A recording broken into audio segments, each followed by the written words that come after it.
Welcome back guys, म आइसकेको छु फेरि पनि। I hope you all are fine. देख्न सक्नुहुन्छ आज चाहिँ म यहाँ किचनमा बसिरहेको छु किनकि आजको कन्टेन्ट चाहिँ किचनसँगै रिलेटेड छ। हेर्न सक्नुहुन्छ भेजिजहरू मेरो अगाडि। अनि you can see knife to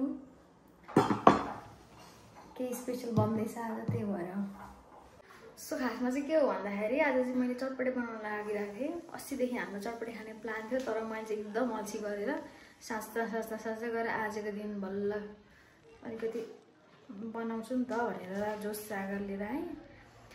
अनि त्यही भएर खाजासाजा नखाइकन बसिरहेको छु म मात्र होइन, काका पनि नखाइकन बसिरहनु भएको छ अरे मैले सुनेको थिएँ। त्यही भएर आज मिठो चटपटे बनाएर खुवाउँछु भनेर यहाँ एकदम तयारीमा लागेको छु म। अनि अब चटपटे बनाउनको लागि भनेर सामान लिन पठाएको थिएँ। आमा रिसाउँदै भए पनि जानुभएको थियो, तर लिएर चाहिँ आउनुभएछ। एकछिन त्यहाँ बस्नु न। एउटा फन्नी पार्ट चाहिँ के थियो भन्दाखेरि आमाले म बिर्सिन्छु मलाई लेखेर दिए भन्नुभएको थियो, त्यही भएर मैले चाहिँ यहाँ लेखेर दिएको थिएँ। ल हेर्नुहोस् त के लिएर आउनुभएछ आमाले।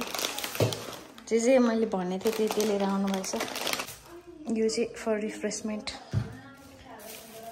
अनि यहाँ चाउचाउ छ। अनि यो चाहिँ मैले स्पेसली मगाएको थिएँ खानको लागि कुल्फी, किनकि काठमाडौँमा आइसकेपछि कुल्फी नखाइकन मलाई चित्त बुझ्दैन। प्याज पनि सकेको भएर मैले लिन पठाएको थिएँ। त्यही भएर यहाँनिर सामानहरू एकदम रेडी पोजिसनमा छ। अब बिस्तारै म यो सामानहरूलाई कट गर्छु। सो गाइस म चाहिँ अब यहाँनिर प्याज टमाटरहरू काट्न आँटिरहेको छु। हेर्न सक्नुहुन्छ। तपाईँको किन आउनु पर्यो, यहाँ म गर्दैछु कि।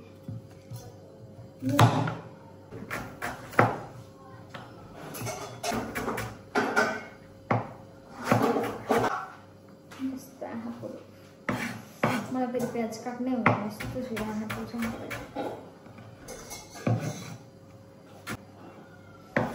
गाइस म रोएँ, हेर्न सक्नुहुन्छ यस्तो पोलेको।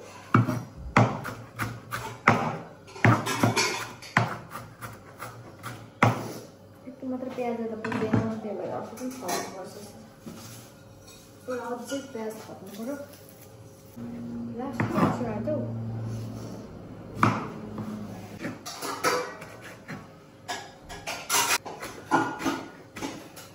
गरिसकेको छु।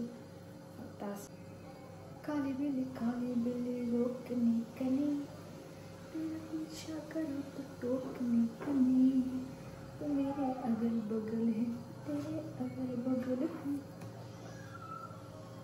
भने गाना कस्तो लाग्छ हजुरलाई? कपिराइट लाग्ने बिदा इन्सँग छ त। ल अब मैले काट्नुपर्ने कुराहरू चाहिँ अहिलेको लागि काटिसकेको छु होइन। यहाँ हेर्न सक्नुहुन्छ। अहिलेको लागि चाहिँ एकदम स्टप गर्नुपर्ने हुन्छ, किनकि हामीले खाने चाहिँ अझै टाइम बाँकी छ। लगभग 2 घन्टा जस्तो टाइम बाँकी नै छ। अहिले बनाएर हाल्न उसिन्छ, त्यही भएर म चाहिँ यसलाई फन्काइदिन्छु। अनि अहिले काका हुनुहुन्छ, अनि आइसकेपछि म यसलाई फेरि कन्टिन्यू गर्छु। ल त्यसको लागि बाई बाई।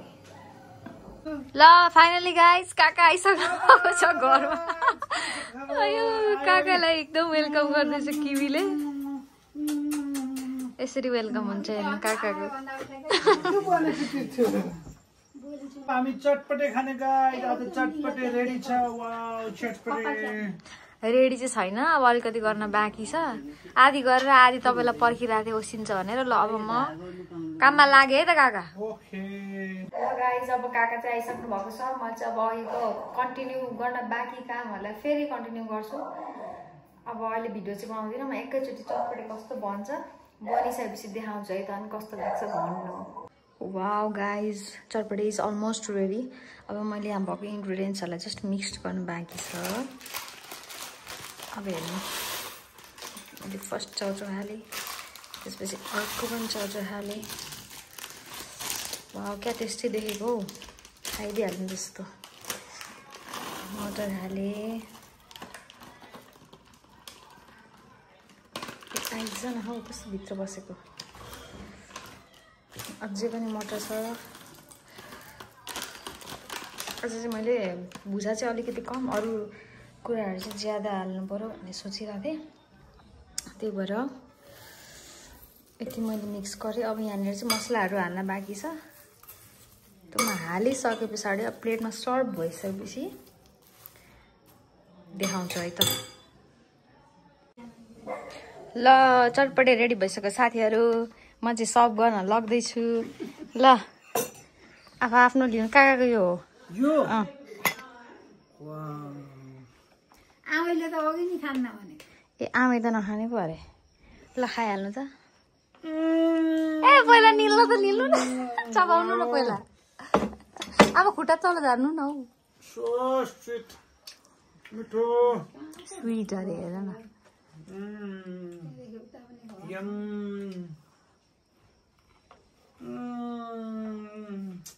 ठिक छ पिरो अमिलो नुन एकदम सक्छ दामी। अनि मैले त तपाईँ एकदम पेट खालिराखेर आउनुभएको भन्ने सुनेको थिएँ। मैले केही नखाए काँक्रो खाएर आयो। ल गाइस यसै गरी मैले चटपटी पनि बनाइसकेँ, काकालाई पनि चखाइसकेँ, काकाको मुखबाट रिभ्यू पनि सुनिसकेँ। अब यसै गरी ल हेर्नु हाम्रो डिनर आज यही हो। यसै गरी म आजको भिडियो बन्द गर्न जाँदैछु। ल हेभ अ ग्रेट टाइम।